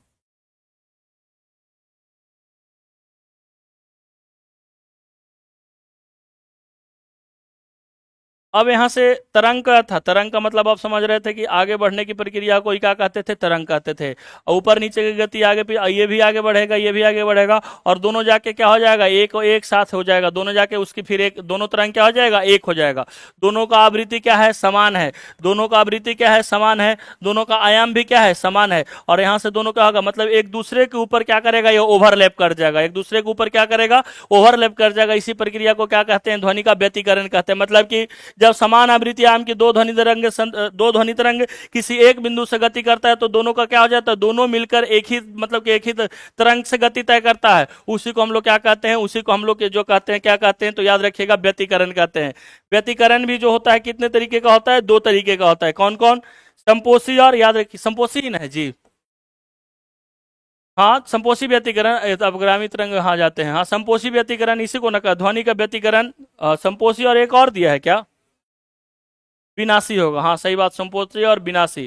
ध्वनि का व्यतिकरण थोड़ा समझते हैं कि जब समान आवृत्ति या समान आयाम की दो ध्वनि तरंगे एक साथ किसी बिंदु पर पहुंचती है तो उस बिंदु पर ध्वनि ऊर्जा का पुनः क्या हो जाता है, वितरण हो जाता है। इस घटना को ध्वनि का क्या कहते हैं, व्यतिकरण हो जाता है। ये दोनों तरंग है जिसकी आवृत्ति और आयाम क्या है, सेम है, दोनों का आवृत्ति और आयाम क्या है, सेम है, और दोनों एक साथ यहाँ पे पहुंचा है। सर आप एसएससी प्रोटेस्ट में नहीं गए, सर आप एसएससी, आज एसएससी प्रोटेस्ट में, अच्छा दिल्ली वाला में, उतना हम मास्टर नहीं ना है, वो सब मास्टर सब गया है, हम टीचर नहीं है। अब दोनों का ध्वनि तरंग क्या हो गया, दोनों ध्वनि तरंग आपस में मिलकर क्या हो गया, एक हो गया। इसी प्रक्रिया को क्या कहते हैं हम लोग, इसी प्रक्रिया को ध्वनि का, याद रखिएगा, व्यतिकरण कहते हैं। इसी प्रक्रिया को क्या कहते हैं, ध्वनि का व्यतिकरण कहते हैं। यदि दोनों तरंग उस बिंदु पर एक ही कला में पहुंचती है तो ध्वनि की तीव्रता क्या हो जाती है, अधिकतम हो जाता है। अगर एक ही कला में पहुंचेगा तो ध्वनि का तीव्रता अधिकतम हो जाएगा, उसको क्या बोलते हैं, संपोषी व्यतिकरण। जैसे हम मान के चलिए कि डिस्टर्बेंस आप समझ गए थे, बिछोभ नहीं समझे थे, हम समझ रहे हैं, मुंह नाक नहीं बनाना है, अभी समझाते हैं। हम भी इधर से ध्वनि तरंग है, उधर से भी एक ध्वनि तरंग आ रहा है, ठीक है, और दोनों ध्वनि तरंग आपस में आके एक जगह पे मिल गए। अब जब दोनों ध्वनि तरंग आपस में मिल गए, दोनों का आवृत्ति और आयाम क्या है, बराबर है, आवृत्ति आयाम दोनों का क्या है, बराबर है।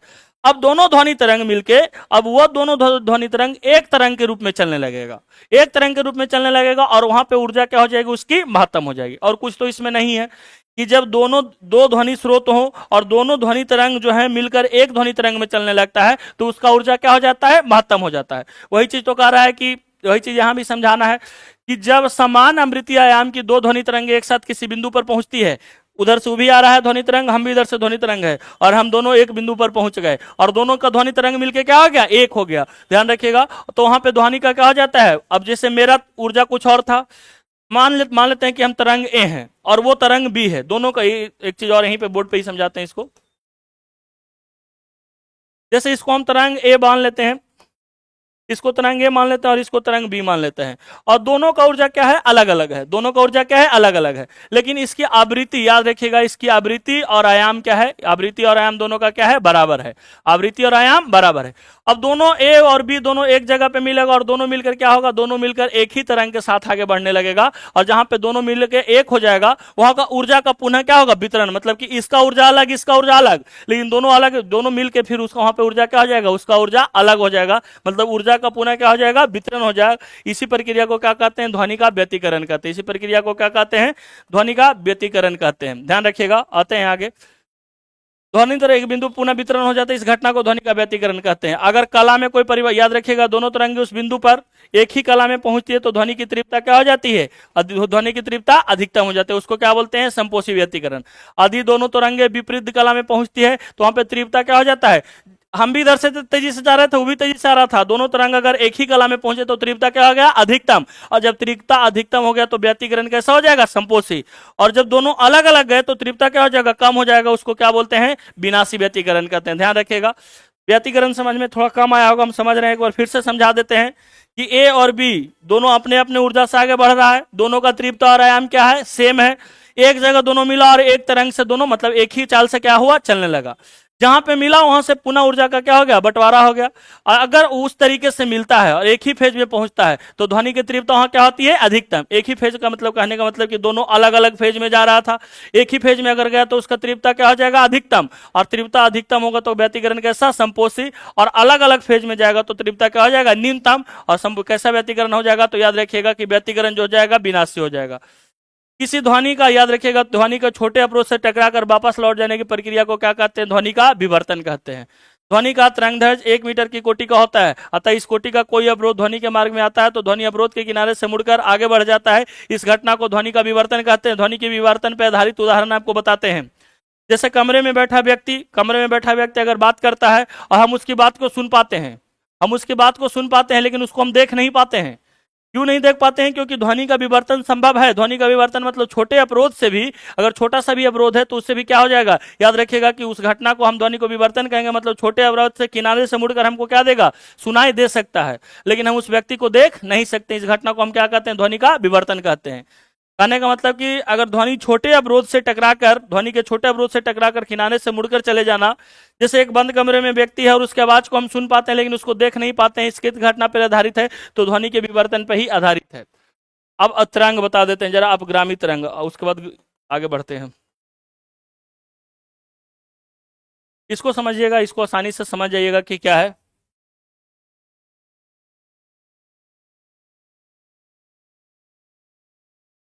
एक ही कमेंट हुआ, कितना बार कर दिया है जी। नहीं, हम तो नहीं गए हैं और जाएंगे भी नहीं, ये सब टीचर लोग ना जाएगा जी, हम क्या करने जाएंगे। तुमको बोलना जरूरी था। चलिए आते हैं।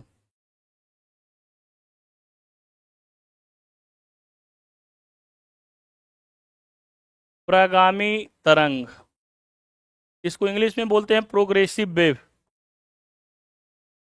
Progressive wave.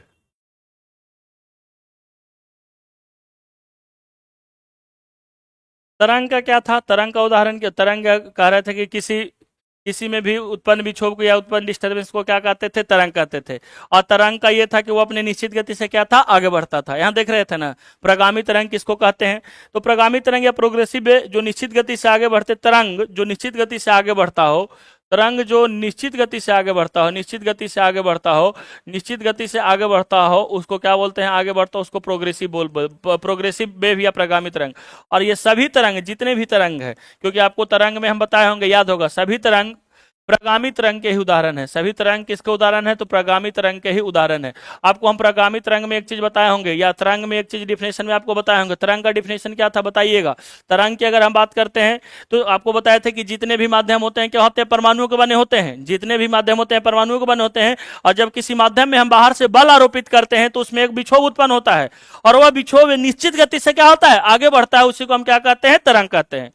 जितने भी माध्यम हैं वो किसी न किसी परमाणुओं से बने होते हैं। और अगर हम परमाणुओं में कोई बाह्य बल आरोपित करते हैं, जैसे कि अगर हम बोर्ड की बात करते हैं और इसमें हम बाह्य बल आरोपित करते हैं, तो इसमें बने परमाणु क्या होते हैं? निश्चित मतलब कि निश्चित गति से क्या करते हैं? गति करते हैं। और वह जो गति करते हैं या उत्पन्न विक्षोभ को ही हम क्या कहते हैं? तरंग कहते हैं। तो तरंग का मतलब ही होता है कि वह निश्चित गति से क्या हो? आगे बढ़ता हो। इसलिए जितने भी तरंग होते हैं किस तरंग के उदाहरण है? तो जितने भी तरंग है प्रगामी तरंग के ही उदाहरण है, ध्यान रखिएगा। अब स्टेशनरी वेव के बारे में देख लेते हैं। अप्रगामी तरंग, अप्रगामी तरंग, अप्रगामी तरंग क्या है? इसको बोलते हैं स्टेशनरी वेव। स्टेशनरी वेव कहते हैं इंग्लिश में। अब ये क्या है? स्टेशनरी वेव क्या है? स्टेशनरी वेव को थोड़ा समझ लेते हैं कि यह तरंग अपने ही स्थान पर फैलता है और सिकुड़ता है। जैसे ऐसा तरंग जो अपने ही स्थान पर फैले और सिकुड़े, उस तरंग को क्या कहते हैं? याद रखिएगा, यह तरंग जो है, यह तरंग आगे नहीं बढ़ेगा। यह तरंग आगे नहीं बढ़ेगा, आगे नहीं बढ़ेगा, और ये अपने ही स्थान पे फैलेगा और क्या होगा? सिकुड़ेगा। फैलेगा और सिकुड़ेगा। और याद रखिएगा, फैलेगा और सिकुड़ेगा तो कुछ ना कुछ निर्माण होगा। ये आपके बुक में दिया है, उसको देखेंगे। प्रगामी तरंग किसको कहते हैं? जो निश्चित, वैसा तरंग जो निश्चित गति से आगे बढ़ता है उसको प्रगामी तरंग कहते हैं। और सभी तरंग जो है प्रगामी तरंग के उदाहरण है।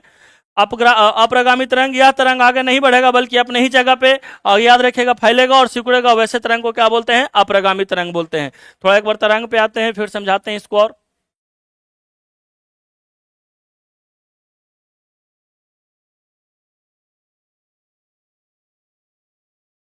प्रगामी तरंग पहले बताते हैं। प्रगामी तरंग कहाँ दिया है जी? यहाँ दे दिया है कि वह तरंग जो आगे बढ़ता है, वह तरंग, उसको क्या बोलते हैं? प्रगामी तरंग कहते हैं। यह तरंग अपने साथ, क्या हम बताए थे कि तरंग कभी अकेले नहीं, तरंग अपने साथ किसका वहन करता है? ऊर्जा का वहन करता है। अगर आप तरंग का क्लास नहीं किए तो आपको ये समझ में नहीं आया होगा कि तरंग, और तरंग पढ़े होंगे तो आपको बताए थे कि कोई भी तरंग जो है उसके साथ माध्यम के कण गति नहीं करते हैं, बल्कि वो क्या होता है कि वो अकेले गति करता है, और तरंग जो है अपने साथ कुछ ना कुछ ऊर्जा लेके जाता है। तो याद रखिएगा, वह तरंग जो आगे बढ़ता है प्रगामी तरंग, और जो ऊपर नीचे गति करता है उसको क्या बोलते हैं? यही चीज ने बताया कि वह अपने ही स्थान पे फैलता और सिकुड़ता है, लेकिन आगे नहीं बढ़ता। ऐसे तरंग को क्या बोलेंगे? अप्रगामी तरंग। इसकी विशेषता यह है कि जहां पर कंपन की तीव्रता महत्तम होती है वहां किसका निर्माण करता है? जहां कंपन की तीव्रता महत्तम, वहां एंटी नोड का। और जहां कंपन की तीव्रता शून्य होते है वहां पे किसका निर्माण करता है? नोड का। यह तरंग अपने साथ ऊर्जा का वहन, जब यह तरंग गति ही नहीं करेगा तो अपने साथ ऊर्जा का वहन कहां से करेगा? प्रगामी तरंग क्या है? जो गति करता हो। अभी ना पढ़े कि प्रगामी तरंग क्या है, कि जितने भी तरंग है किस तरंग के उदाहरण है? प्रगामी तरंग। क्योंकि तरंग का अगर हम आपको परिभाषा बताए थे तो बताए थे कि तरंग किसको कहते हैं? तो हम बताए थे कि जितने भी पदार्थ हैं वो परमाणुओं के बने होते हैं। और अगर हम वही परमाणु में बाहर से कोई बल आरोपित करते हैं तो परमाणुओं के कण गति नहीं करके, मतलब परमाणुओं के कण में क्या होता है? एक विक्षोभ उत्पन्न होता है, डिस्टर्बेंस उत्पन्न होता है। और वह डिस्टर्बेंस क्या होता है? गति करता है। उसी को क्या कहते हैं? तरंग कहते हैं। और जो तरंग गति करने वाला है उसको प्रगामी तरंग, और जो गति नहीं करने वाला है, जो अपने ही जगह पे फैलेगा सिकुड़ेगा, उसको मतलब अप्रगामी तरंग। और जहां पे याद रखिएगा कि जहां पे वो फैलेगा सिकुड़ेगा, मतलब अप्रगामी तरंग की विशेषता है कि जहां कंपन की तीव्रता महत्तम होती है, मतलब कि दोलन की जो तीव्रता महत्तम होगी वहां का निर्माण किसका करेगा? याद रखिएगा, एंटी नोड का। और जहां न्यूनतम होगा वहां किसका निर्माण करेगा? नोड का। क्या यह तरंग अपने साथ ऊर्जा ले जाएगी? जब गति ही नहीं करता है तो अपने साथ ऊर्जा कहां से लेके जाएगा? नहीं लेके जाएगा। दो लगातार नोड या एंटी नोड के बीच की दूरी को क्या बोलते हैं? लेमडा/2 या तरंगदैर्घ्य। लेमडा को क्या कहते हैं? तरंगदैर्घ्य। यहाँ तहाँ दो लगातार नोड और एंटी नोड के बीच की दूरी लेमडा/2 होती है, जहां लेमडा क्या है? तरंगदैर्घ्य है। आप एक चीज बताइएगा कि तरंगदैर्घ्य किसको था? तरंगदैर्घ्य किसको कहते हैं? तो याद रखिएगा कि दो लगातार गर्त या दो लगातार श्रृंग की दूरी को क्या कह रहे थे? तरंगदैर्घ्य। दो लगातार गर्त या दो लगातार श्रृंग की दूरी को क्या कह रहे थे? तरंगदैर्घ्य। अब जैसे ये गर्त था, अगर इसको हम लोग श्रृंग मान लेते हैं, ध्यान से सुनिएगा।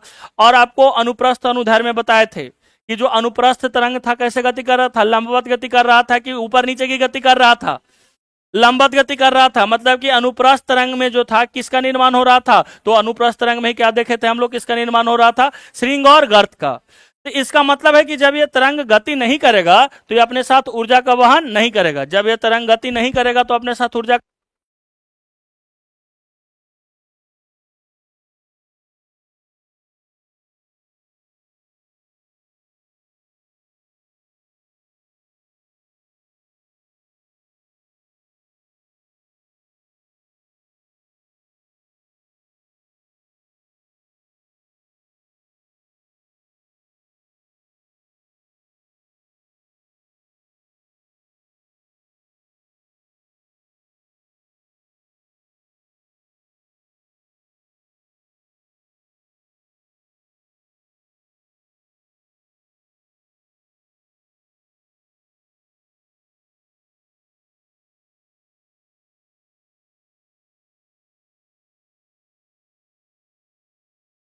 प्रगामी या प्रगामी तरंग समझ में आया? प्रगामी तरंग किसको कहते हैं कि वह तरंग जो निश्चित गति से आगे बढ़ता है उसको क्या बोलेंगे? प्रगामी तरंग या प्रोग्रेसिव वेव बोलेंगे। वह क्या अपने साथ ऊर्जा लेके जाएगा? तो हम अपने साथ ऊर्जा का वहन करेगा। अप्रगामी तरंग क्या अपने साथ ऊर्जा लेके जाएगा? नहीं लेके जाएगा। क्या वो आगे पीछे की गति करेगा? तो बिल्कुल याद रखिएगा कि वो तरंग आगे गति नहीं करेगा, बल्कि जिस जगह पर रहेगा वहीं पे फैलेगा और सिकुड़ेगा। और जहां पे वहां कंपन महत्तम होगा वहां किसका निर्माण करेगा? जहां पे कंपन की तीव्रता महत्तम होगा एंटी नोड, और जहां न्यूनतम होगा हाँ नोड। दो लगातार नोड या एंटी नोड के बीच की दूरी को क्या कहते हैं? लिम्डा बाई 2। ध्यान रखिएगा, या तरंग दैर्ध्य बाई 2 कहते हैं। वह तरंग जो आगे बढ़ता है और आगे बढ़ते के साथ अपने साथ ऊर्जा ले जाता है उसको क्या बोलेंगे? प्रगामी तरंग बोलेंगे। तो इसका मतलब कि प्रगामी तरंग समझ में आया कि प्रगामी तरंग किसको कहते हैं? बताइएगा तो जरा कि वह तरंग जो अपने साथ ऊर्जा का वहन करता है उसको क्या बोलेंगे? याद रखिएगा, जो वह तरंग है उसको प्रोग्रेसिव वेग या प्रगामी तरंग कहेंगे। वह तरंग जो अपने मतलब अपने स्थान से गति करता है, याद रखिएगा, उस तरंग को क्या बोलेंगे? याद रखिएगा, प्रगामी तरंग। पूछेगा कि सभी तरंग किस तरंग के उदाहरण है? प्रगामी तरंग, क्योंकि तरंग की विशेषता है कि वह अपने साथ क्या करेगा? गति करेगा। वह तरंग जो गति नहीं करता है, अपने ही स्थान पर फैलता और सिकुड़ता है, उसको क्या बोलेंगे? अप्रगामी। याद रख, एंटी नोड नहीं बोलना, उसको अप्रगामी तरंग बोलते हैं। क्या बोलते हैं? अप्रगामी तरंग। क्या वो अपने साथ ऊर्जा का वहन करेगा? तो अपने साथ ऊर्जा का वहन नहीं करेगा। क्यों नहीं करेगा? क्योंकि वह तरंग जब गति ही नहीं करेगा तो ऊर्जा का वहन कहां से करेगा? क्या जहां पे तीव्रता महत्तम होती है वहां क्या निर्माण करता है? याद रखिए, जहां पे तीव्रता महत्तम होते हैं एंटी नोड, और जहां न्यूनतम होता है नोड। और इसको किससे सूचित करते हैं? लेमडा। मतलब इसको याद रखिएगा कि इसको बताने के लिए हम क्या करते हैं, तो ए नोड और एंटी, दो लगातार नोड और एंटी नेट के बीच की दूरी को किससे सूचित करते हैं? Lambda by 2। याद रखिएगा, दो लगातार नोड और एंटी नोड के बीच की दूरी से किससे सूचित करते हैं? Lambda by 2। ये याद हुआ जी? याद हो गया होगा। अब एगो बच गया है डॉपलर प्रभाव, मैक संख्या। इसको भी जरा बता ही देते हैं। मैक संख्या पर घाती तरंग बताने के बाद आगे बताते हैं।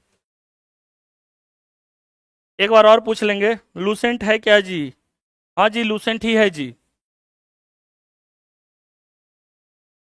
मैक संख्या समझिए। मैक संख्या, मैक संख्या को थोड़ा देखते हैं और समझते हैं, आसानी से समझ जाइएगा, कोई बहुत बड़ा चीज नहीं है, तोप नहीं है इसमें। मैक संख्या, जैसे कि अगर हम बात करते हैं कि जिसकी गति मतलब ध्वनि की गति से तेज हो, जिसकी गति ध्वनि की गति से क्या हो? तेज हो। जैसे हवाई जहाज की गति ध्वनि की गति से तेज कहने का मतलब कि हवा में ध्वनि की गति से तेज। अगर हम ध्वनि की गति बोल रहे हैं तो समझ लीजिएगा कि हवा में ध्वनि की गति से तेज की चर्चा कर रहे हैं। जैसे मान के चलिए हवाई जहाज की गति, मिसाइल की गति, गोली की गति, लड़ाकू विमान की गति, हवाई जहाज की गति, लड़ाकू विमान की गति, गोली की गति, मिसाइल की गति, ये सब के गति को मापने के लिए हम लोग किसका इस्तेमाल करते हैं? तो याद रखिएगा, इसमें अगर हम बात करते हैं कि इसमें अगर ध्वनि की बात करते हैं तो इसमें ध्वनि जो है अधिक, मतलब कि ध्वनि से अधिक गति वाले अस्त्र शस्त्र का हम लोग इसमें नाम मतलब कि इस्तेमाल करते हैं। खास करके जिसकी गति हवा में ध्वनि की गति से अधिक हो, वैसे अस्त्र शस्त्र का याद रखिएगा चाल पता करने के लिए हम किसका इस्तेमाल करते हैं? मैक संख्या का इस्तेमाल करते हैं। किसका इस्तेमाल करते हैं? मैक संख्या का इस्तेमाल करते हैं। जैसे अगर हम बात करते हैं कि अगर मैक संख्या 1 से ज्यादा हो जाए तो उसको क्या बोलेंगे? तो मैक संख्या 1 से ज्यादा हो जाता है तो सुपरसोनिक। मैक संख्या अगर 5 से ज्यादा हो जाए तो उसको क्या बोलते हैं? उसको बोलते हैं हाइपरसोनिक। लेकिन अगर मैक संख्या निकालना हो तो क्या करते हैं? मैक संख्या निकालने के लिए माध्यम में वस्तु की गति, मैक संख्या निकालना हो तो माध्यम में वस्तु की गति, माध्यम में वस्तु की गति बटा में क्या करते हैं? तो बटा में हम लोग करते हैं, ध्यान रखिएगा, उसी माध्यम में ध्वनि का गति, उसी माध्यम में ध्वनि का, उसी माध्यम में ध्वनि का गति, ध्यान रखिएगा, उसी माध्यम में ध्वनि का गति। जैसे मान के चलिए कि माध्यम में वस्तु की गति, जैसे कि ठोस माध्यम ले लेते हैं तो उसमें वस्तु की गति कुछ और होगी और उसी माध्यम में ध्वनि का गति क्या होगा? अधिक होगा। अगर मैक संख्या इसमें 1 से अधिक आ जाए, मैक संख्या अगर 1 से अधिक आ जाए, मैक संख्या अगर 1 से अधिक आ जाए उसको क्या बोलेंगे? आप सुनते होंगे सुपरसोनिक विमान है, तो मैक संख्या अगर 1 से अधिक आ जाएगा तो उसको क्या बोलेंगे? सुपरसोनिक बोलेंगे। अगर 5 से अधिक आ जाए तो क्या बोलेंगे? याद रखिएगा, अगर 5 से अधिक आ जाएगा तो यही पूछता है कि अगर मैक संख्या 1 से अधिक हो जाएगा तो क्या बोलेंगे? सुपरसोनिक। और 5 से अधिक आ जाएगा तो उसको क्या बोलेंगे? हाइपरसोनिक। ध्यान रखिएगा, मैक संख्या क्या है? तो हवाई जहाज, लड़ाकू विमान, गोली, मिसाइल, मतलब कि जिसकी गति ध्वनि की गति से अधिक हो जाए वैसी गति को मापने के लिए हम लोग किसका इस्तेमाल करते हैं? मैक संख्या का। और मैक संख्या निकालने के लिए क्या करते हैं? तो माध्यम में वस्तु की गति बताओ, उसी माध्यम में ध्वनि की गति। अगर मैक संख्या 1 से अधिक हो जाए तो क्या कहते हैं? उसको सुपरसोनिक। और अगर 5 से अधिक हो जाए उसको क्या बोलते हैं? हाइपरसोनिक कहते हैं। 5 से अधिक हो जाए उसको क्या कहते हैं? हाइपरसोनिक। अब आते हैं एक चीज और आपको बताते हैं, सोनिक बूम। सोनिक बूम इसको कहते हैं। सोनिक बूम क्या है इसको समझ लेते हैं। जब किसी वस्तु में, जो याद रखिएगा, जब किसी वस्तु में, किसी वस्तु की वायु में गति 1 मैक से ज्यादा हो जाए तो वह वस्तु अपने पीछे एक तरंग छोड़ता है, उसको शॉक वेग भी या प्रघाती तरंग कहते हैं। जैसे समझते हैं, जब किसी वस्तु की गति, जब किसी वस्तु की गति 1 मैक से अधिक हो जाए, 1 मैक से अधिक हो जाए, 1 मैक से अधिक हो जाए, तो वह अपने पीछे एक वेव छोड़ता है। उस वेव को क्या कहते हैं? Shock wave. ये इसी को क्या बोलते हैं? प्रघाती तरंग बोलते हैं। इसी को क्या बोलते हैं हम लोग? प्रघाती तरंग कहते हैं। प्रघाती तरंग आपके सिलेबस में है, प्रघाती तरंग कहते हैं। प्रघाती तरंग का मतलब, प्रघाती तरंग जो है अपने साथ क्या करेगा? प्रघाती तरंग होगा तो उसमें तीव्र होगा, शोर जो होगा बहुत तेजी से होगा। याद रखिएगा, प्रघाती तरंग का मतलब उसमें शोर जो होगा बहुत तेजी से होगा, शोर बहुत तेजी से होगा। और ये अपने पीछे क्या है कि याद रखिएगा, जो प्रघाती तरंग सोचता है और जो शोर होता है, जो प्रघाती तरंग से शोर होता है, जैसे आप रॉकेट को देखते होंगे, अब अगर रॉकेट को देखते होंगे तो अपने पीछे तीव्र शोर करता है, यही जो तीव्र शोर होता है उसी को सोनिक बूम कहते हैं। चलिए एकदम समझ लेते हैं कि अगर किसी, याद रखिएगा कि अगर किसी वस्तु की गति 1 मैक से अधिक हो गया, 1 मैक से अधिक होने का मतलब क्या हो गया कि सुपरसोनिक से आगे हो गया। सुपरसोनिक से अधिक हो गया मतलब सुपरसोनिक तो है ही, अगर 1 मैक से ज्यादा, इसका मतलब क्या हो गया? सुपरसोनिक। और सुपरसोनिक होगा तो वह वस्तु अपने पीछे क्या करेगा? तो अपने पीछे प्रघाती तरंग छोड़ेगा। अपने पीछे क्या छोड़ेगा? प्रघाती तरंग। जो तरंग छोड़ेगा उसको क्या बोलेंगे? शॉक वेव बोलेंगे। उसको क्या बोलेंगे? Shock wave. अब इससे जो है, जो शॉक वेव छोड़ेगा, इससे बहुत तीव्र शोर निकलेगा, मतलब बहुत तेज गति से आवाज निकलेगा। अब देखते होंगे कि जहाज उड़ता है, और जहाज उड़ता है तो अपने पीछे क्या है? उसका जो गति, वायुयान की गति अगर 1 मैक से अधिक हो तो आपने कोई कोई जहाज को देखते होंगे कि बहुत तेज आवाज करता है। बहुत तेज आवाज करने का मतलब क्या है? कि वो अपने पीछे शॉक वेव छोड़ता है, और वह जो शॉक वेव है वो बहुत तीव्र शोर करता है। जो तीव्र शोर होता है उसी को सोनिक बूम कहते हैं। जो तीव्र, अगर हाइपरसोनिक होगा तो हाइपरसोनिक होगा तो और अधिक तो शोर करेगा, और याद रखेगा तो और सोनिक बूम उसका क्या होगा? अधिक बढ़ जाएगा। सोनिक बूम समझ में आ गया? नहीं समझ में आया होगा। अगर कोई जहाज गति करता है तो अपने पीछे एक वेव छोड़ता है, उसको क्या बोलते हैं? प्रघाती तरंग कहते हैं। उसको क्या बोलते हैं? प्रघाती तरंग। और वो प्रघाती तरंग जो है वो एक तरीके का क्या होता है? शोर उत्पन्न करता है। क्या करता है? शोर उत्पन्न। और जो शोर उत्पन्न होता है उसी को क्या बोलते हैं? सोनिक बूम कहते हैं। जो शोर उत्पन्न होता है प्रघाती तरंगों के कारण, उसी को क्या बोलते हैं? जो शोर उत्पन्न होता है उसी को क्या बोलते हैं हम लोग? सोनिक बूम बोलते हैं। एक बार जरा देख लेते हैं इसको। यहाँ तो देख ही लिए, प्रगामी तरंग पढ़ ही ली है।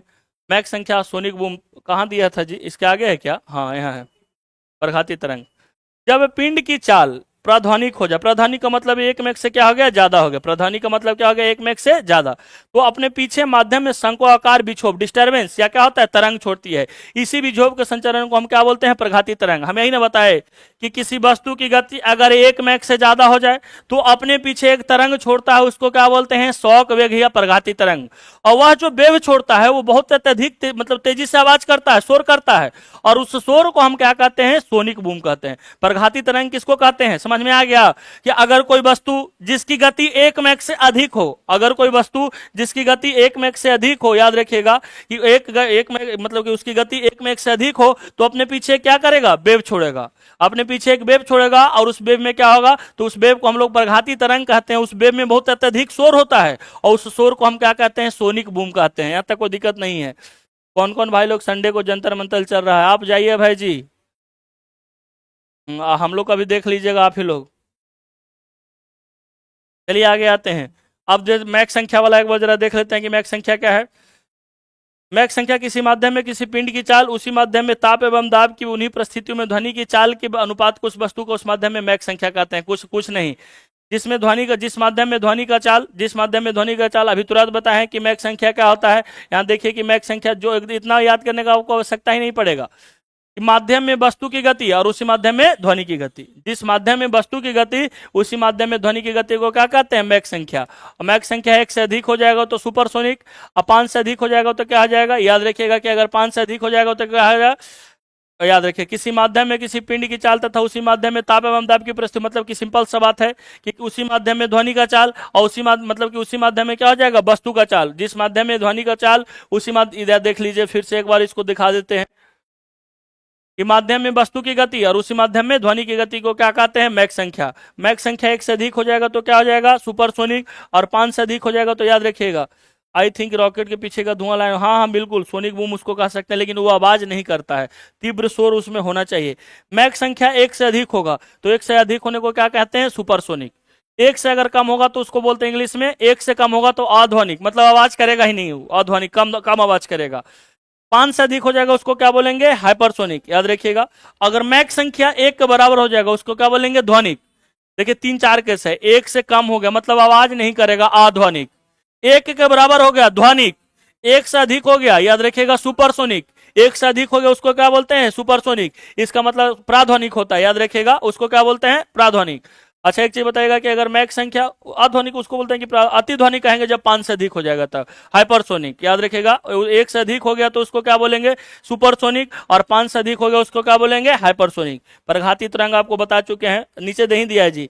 प्रध्वनिक विमान अपने पीछे परिघाती तरंग या ध्वनि बूम या सोनिक बूम छोड़ता है, इसलिए इसका अधिक ऊंचाई पर उड़ाते हैं। अधिक कम ऊंचाई पर हो गए तो इसके द्वारा उत्पन्न शॉक वेव्स इमारतों को क्या करेगा? नुकसान पहुंचाएगा। नया वाला बुक में दे दिया है। और इसके बारे में आप समझ ही गए होंगे कि सोनिक बूम किसको कहते हैं। एक चीज और बच गया ना इसमें, ये भी बता ही देते हैं, ऑर्गन नली जो बच गया है। चलिए ऑर्गन नली को एक बार देख लेते हैं। ऑर्गन पाइप एक प्रकार का पाइप है, इसका सबसे अच्छा उदाहरण है, आप जो देख रहे थे अंग्रेजी बाजा आपको बता रहे थे वही, जहां ध्वनि की उत्पत्ति वायु के कंपन के कारण होता है। ऑर्गन नली में ध्वनि का जो आवृत्ति होता है, ध्वनि का बेग बराबर ध्वनि का तरंग है। बेग वजह क्या होता है? v बराबर, याद रखिएगा, n बराबर v by लिम्डा।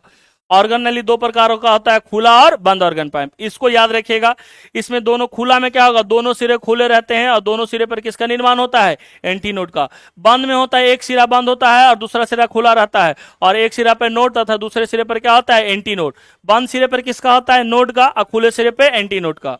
Open organ pipe की ध्वनि सुरीली होती है क्योंकि इसमें सम और विषम दोनों से, याद रखिएगा, हार्मोनिक होते हैं। बांसुरी तो ओपन ऑर्गन पाइप के अंतर्गत आ जाता है ना जी, बांसुरी जो है ओपन ऑर्गन पाइप, इसकी ध्वनि कम सुरीली होती है क्योंकि इसमें केवल विषम हार्मोनिक होता है। इसलिए याद रखिएगा, इसको दो याद रखना है कि जिसका दोनों सिरा खुला हो उसको क्या बोलते हैं? खुला ऑर्गन पाइप। जिसका एक सिरा खुला और एक सिरा बंद उसको क्या बोलते हैं? बंद ऑर्गन पाइप। याद रखिएगा, बंद ऑर्गन पाइप में बंद सिरे पर किसका निर्माण? नोड का, और खुला पर किसका निर्माण? एंटी नोड का निर्माण होता है।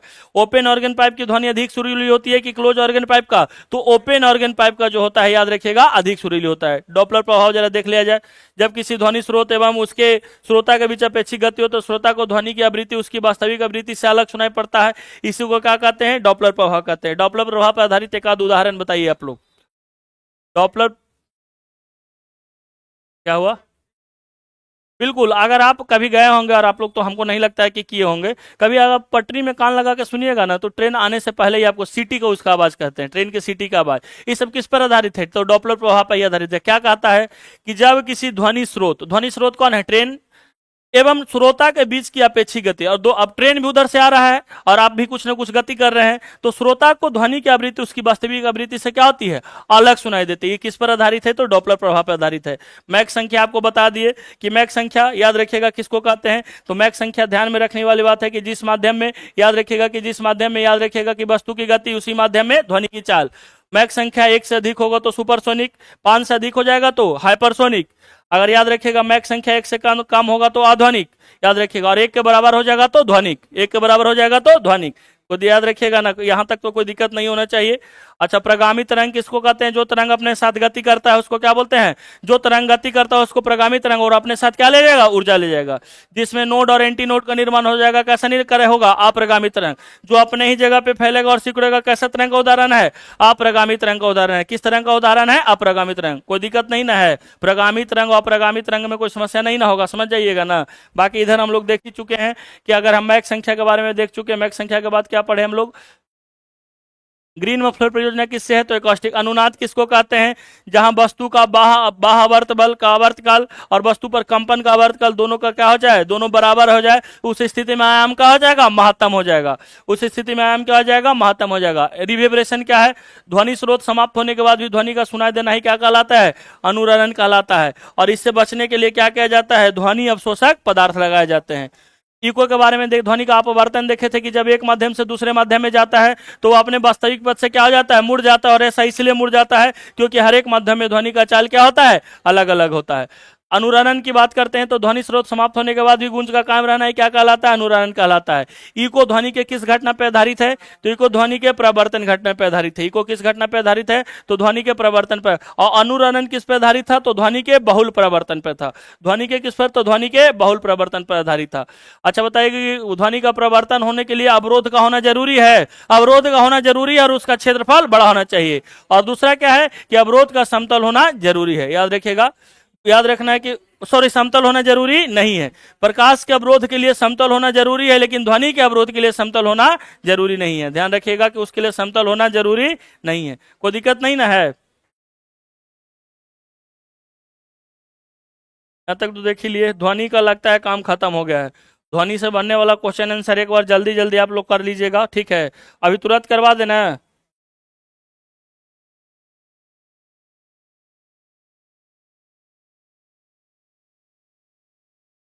वाह क्या बात है, बहुत अच्छा फोटो भेजे हैं पंकज जी, पहले भेजना चाहिए था आपको। सुंदर तो है, शादी कर लीजिए।